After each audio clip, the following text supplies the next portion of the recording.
The skull. Yeah. That was a skull, and now it is. Okay. You can't quite tell, but Yeah. well, actually, maybe Yeah. it still has its like healing thing on it. Yeah. And maybe we shouldn't, just because it's, well, whatever.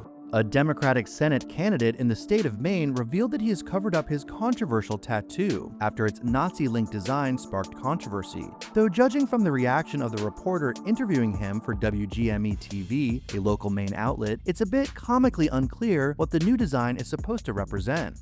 What is that? This? Yeah, what's It's literally nothing. It's just it's a design. Is it like a possum or? No, it's supposed to be like a dog. Oh, but, okay.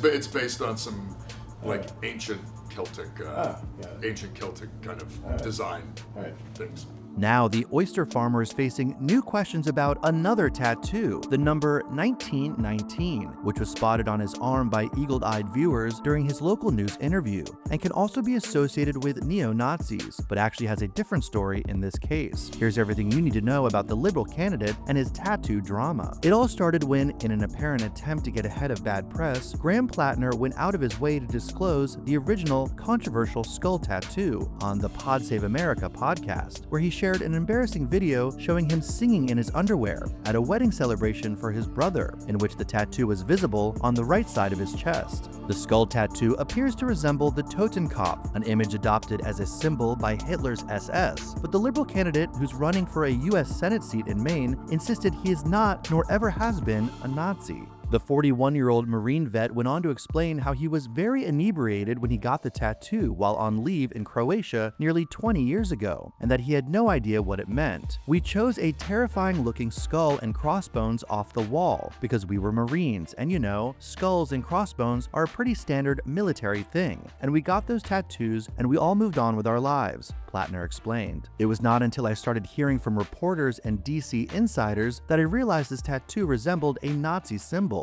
the embattled candidate told Politico. "I absolutely would not have gone through life having this on my chest if I knew that, and to insinuate that I did is disgusting." His former campaign director, however, disputed his claim. "Maybe he didn't know it when he got it, but he got it years ago, and he should have had it covered up because he knows damn well what it means," Genevieve McDonald wrote on Facebook, according to the outlet. If Platner thought revealing his new tattoo cover-up design would put the controversy to bed, he was sadly mistaken, as viewers were quick to hone in on another tattoo that was partly visible during the interview, the number 1919. The number is sometimes reported to be used by neo-Nazis to symbolize SS, as the letter S is the 19th letter in the alphabet. He was forced to send a picture of the full tattoo in question to WGME, which they then shared with the caption, "Some have pointed out a second tattoo on his arm with the number 1919 on it. We reached out to Platner's people about it, who responded with a full picture and say that it was a Trail Forest Crew tattoo, which began in 1919 by the Appalachian Mountain Club." Platner's tattoos aren't the only hard questions he's facing about his past. McDonald resigned from Platner's campaign after old offensive Reddit posts made by Platner surfaced, which include labeling all police bastards, describing rural white Americans as actually stupid and racist, according to CNN. In other offensive posts, he reportedly asked why black people don't tip, which he claimed was a genuine question about a possible cultural explanation and not malicious. He additionally insinuated sexual assault survivors should take some responsibility for themselves.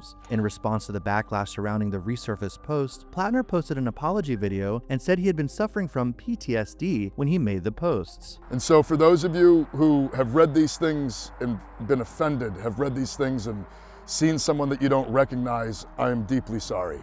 It's something that I see someone that I don't recognize either, not in who I am today. It is somebody that I do recognize, though.